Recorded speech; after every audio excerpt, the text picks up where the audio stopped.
underneath the armpits.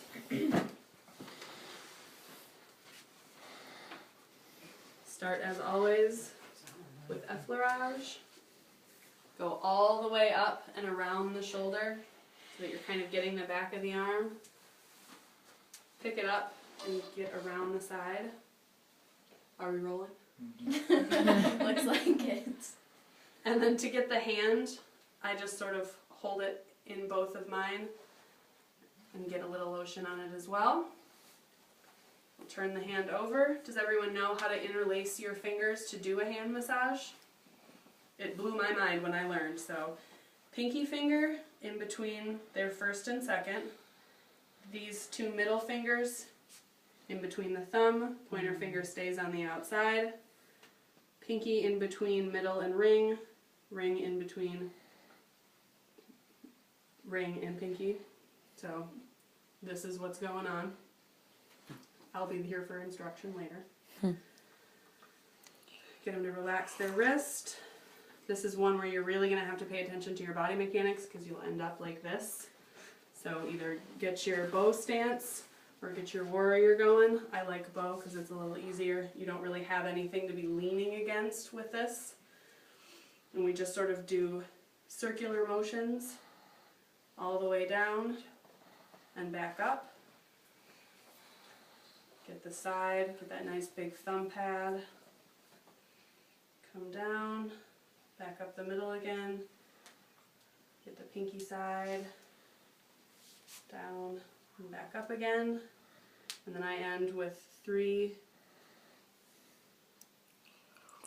stretches all the way across the palm, starting from the base of the hand all the way out. If you want, you can do a little finger pulling. That's personal preference. Sometimes if ladies are wearing a lot of rings, it's not worth it. I don't like it.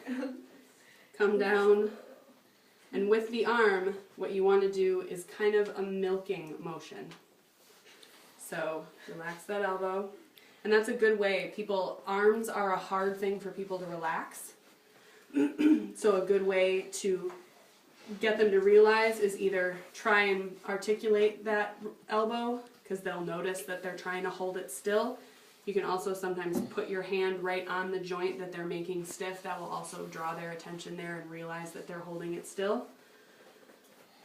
But you want to kind of press with your thumb and your forefinger on either side of the arm and milk it down.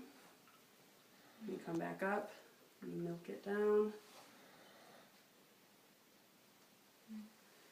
And this is one of those two-handed things, so I'm doing 3 on each side. That way it's even. I'm coming right down, straight down the top of the arm with my thumb, all the way to that joint. And then you can do a little one-handed petrissage, always supporting the arm with the hand under the wrist. You don't want to hold onto their hand. That creates 2 joints in flux. It's just very uncomfortable. They don't feel supported. So you want to hold underneath that wrist and do a little bit of one-handed petrissage down the arm this way. One-handed petrissage down the arm that way. This way.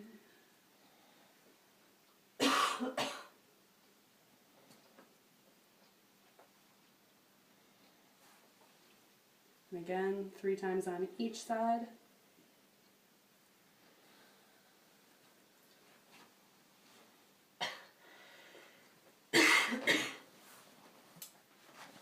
Now this is the tricky part. Grab their wrist with the hand that is closest to them. And it's funny because I can't do this in sequence. I have to just do it like it's happening. Alright, so you grab the wrist like this. How do I do this? Okay.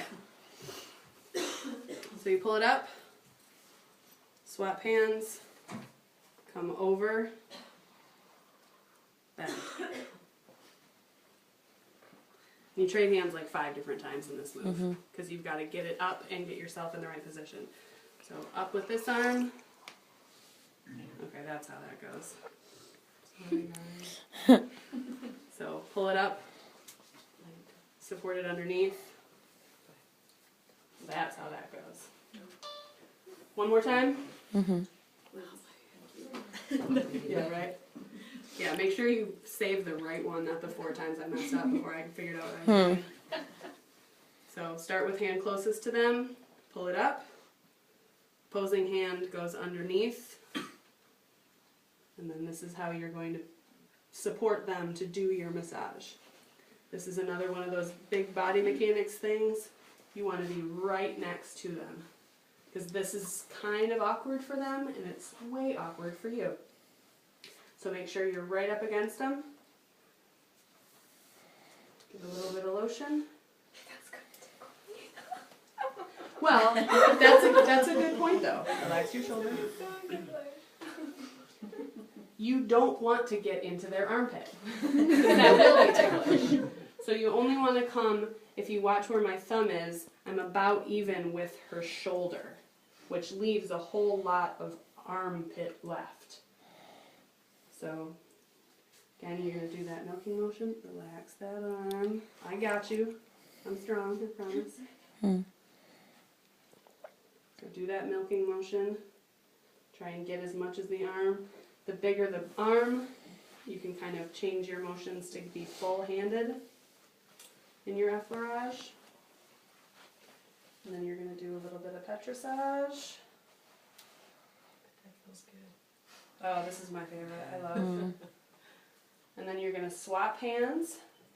And I've got her elbow pit right in my thumb pit. So I'm nice and secure. I've got, I'm not holding her way out here. I'm not, I'm nice and tucked up underneath her so that she feels as supported as she can. And then the same thing is going to happen on the front side of her arm with this hand. Do a couple strokes, kind of come around the shoulder a little bit. Down.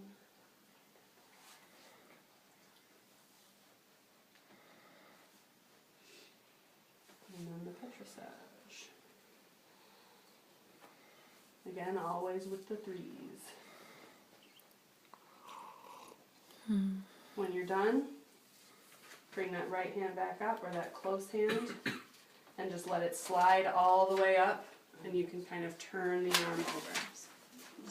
Okay? So we were here. I finish my stroke. I effleurage up. I come all the way around and let it come down. Again, this will be one where people's arms will be just dead straight. If you support underneath their elbow, they'll have a tendency to relax. That arm will relax for you. When you're done, you do one long effleurage stroke while supporting, or what would you call this? Pinning the arm, holding the arm down. That stretches the muscles out just a little bit more. And then you can do a regular 2-handed effleurage. Finish with those nice little nerve strokes. The friction that I was talking about, so that's technically cut the end of the routine. The friction I was talking about